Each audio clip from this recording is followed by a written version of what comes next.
Welcome back, everyone. Airdrop season continues. We've been getting tons of airdrops. Today, we're going to talk about all of that, what I've been getting, what I've been doing, what I'm looking at in the market as well. And of course, we'll talk about Bitcoin as well. So without further ado, let's jump straight into it. Portfolio's at 35,000, pretty much flat on the week, but we were actually down quite a lot. For those of you who haven't seen, Bitcoin actually went as low as $56,500. And since then, we have rallied a decent amount, maybe 7% up. We're back in the 60s again now. And you can see across the board, if you look even in equities as well, green everywhere, which is good to see. That's what we like to see. In terms of the portfolio, I haven't changed anything. We have actually got some airdrops, but I haven't actually put them in the portfolio. One thing I wanted to ask you is whether or not you think I should add all of the different airdrops that I've been getting into the portfolio. Now, of course, in the past I have added some like Wormhole that you can see on screen, the Arbitrum airdrop, and various other ones that I have added into the portfolio. But given the amount of airdrops that we're getting nowadays, I just wanted to ask you guys directly whether or not I should actually incorporate them into my personal portfolio or whether I should just keep them separate, because I think there's a chance that I could potentially complete a lot of this series just from the airdrops alone. We've been talking about them in loads of my videos, my articles in my newsletter, my threads, loads of stuff. I've always been talking about airdrops, and they have been very, very lucrative. I mean, in the last week, we've had Eigen, Renzo, Camino, yesterday, or today, I should say, there's Frch. There's so many more airdrops as well coming. So I just want to check with you. Let me know in the comment section below. Should I add them into the portfolio or should I just keep them separate? I'll let you decide. If you want me to add them in, I'll put them in. But if you think I should keep them separate, then yeah, sure, I'll keep them separate. Anyway, let's talk about the market.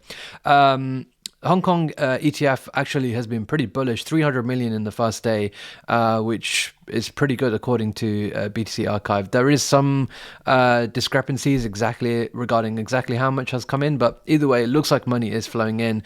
But if we look at the other ETFs, we have seen significant outflows.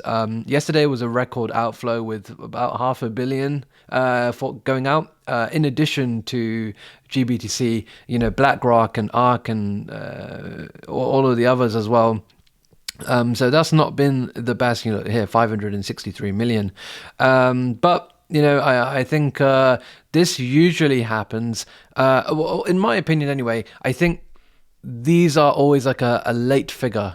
So I think we can always front run these. And I think we saw this at the local top where the numbers were really, really green. And perhaps we're seeing this at the bottom. Who knows? Anyway, look, I think either way, we're still in this choppy range. I am not convinced that we're out of the bleeding or out of the red anymore. I still think that there is a possibility that things can go this way again, and perhaps we can go towards that 52k mark. But I'm not gonna try and overtrade or anything like that, because I know that things I have to reflect the price. And I think if things can kind of go back up, then things will be good. But I'm still in the camp where I think things are generally going to be sideways for a while. I don't think we're seeing all-time highs in the coming weeks. And so this is my area of accumulation. I am going to continue to accumulate in this area. You'll see in my portfolio or you'll see in a moment when I talk about what exactly I'm doing. But yeah, accumulation time, and I'm going to keep doing that right now.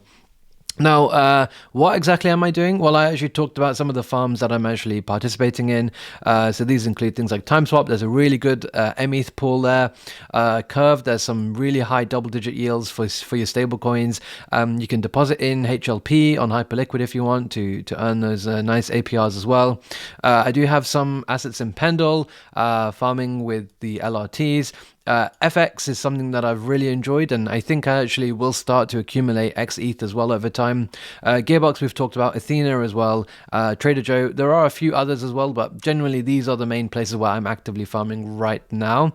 If there's any other good farms, for sure, I'll let you guys know. Main headlines that we had today, Frch launched, and it's currently trading at $1.82. It did actually go as low as 70 cents, like an hour or a couple of hours $12 ago. I probably should have bought some here, but whatever. Anyway, I've still got my Frch allocation, which is actually a decent amount, to be fair. Crazily, this was trading at like over $10 this morning. I was asleep. I missed out on that, but yeah, my goodness, selling at $12 would have been an incredible airdrop for me. Either way, $1.83. I'm still pretty happy with that. Or $1.84 that we are right now. There's been a lot of FUD because people just haven't been able to claim. Frch version 2 doesn't even really work properly. The app is buggy. It's not so good. Look, I was expecting this to happen with so many people farming it, but it looks like prices like going up a decent amount right now. Literally in real time, you can see how much we're going up. There's a crazy amount of volume. Perhaps LPing might actually be a decent strategy too, but not one that I've thought about doing just yet, because I haven't even been able to claim my airdrop just because of the just because of like how buggy and everything is. But you can see how volatile this is right now, and yeah, you can certainly take advantage of those fees. One thing I did see is that some of the biggest accounts, big influencers on Frch, you could say, CL, Hasaka, Lawrence, and a few others have actually been selling. You can see here, look, selling 23 ETH worth, 13 ETH worth. Hasaka's like clipping like 5-6 ETH in one go. He's doing multiple transactions.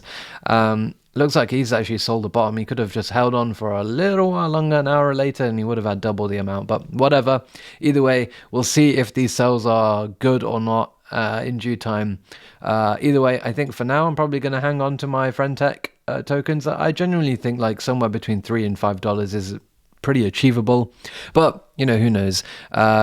If people really FUD this, it could easily just not do so well. But yeah, let me know if you think I should add my Frch tokens into the portfolio or not. If you don't want me to, I will leave them out. And then lastly, like, what ecosystems am I looking at right now? Or what am I exploring? Well, there's two at the moment that really have caught my attention. Berachain, of course, like everyone knows that Berachain is going to be very, very exciting, and I will definitely be there on day one and probably for the entirety of Bera season. And then there's Movement Labs as well, which I will be doing some content on both of these. In fact, I have actually covered them before quite a few times. But yeah, I think these are areas where I want to put attention onto right now, just so that I'm really aware of all of the different ecosystem projects, and basically on day one, I know how to play it. So I'm spending a lot of time researching these different ecosystems right now, and yeah, they look pretty exciting to me. So overall, the portfolio has 35,000. I've managed to farm some USDC as well. Like I mentioned, I'm using them in all of these different strategies. Some of them are paying over 100% APR, and so that really does add up over time, month over month. That really does add up. And I will be using this to basically dollar cost average or buy different assets over time. So you will see me adding into the portfolio with my farming and airdrop rewards. So yeah, that's all I wanted to cover today. Let me know in the comment section below what I asked you regarding airdrops. Smash the like button, subscribe to the channel, and we'll be back with another update in due time.